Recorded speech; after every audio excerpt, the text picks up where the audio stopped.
ശ്രീരാമലക്ഷ്മണനും സീതയൊത്തു വേഗം പഞ്ചവടിയിൽ നല്ല പർണശാല തീർത്തി മൂവരത്ത് സുഖവാസം ചെയ്യും കാലം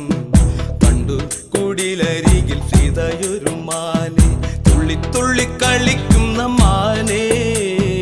വള്ളിക്കാട്ടിൽ തുള്ളിയിടുന്ന പുള്ളിമാനേ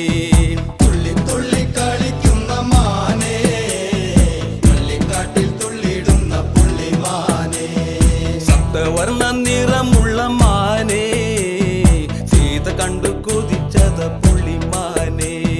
സപ്തവർണ്ണ നിറമുള്ള മാനേ സീത കണ്ടു കൊതിച്ചത പുള്ളിമാനേ ശ്രീരാമലക്ഷ്മണനും സീതയൊത്തു വേഗം പഞ്ചവടിയിൽ നല്ല പർണശാല തീർത്തി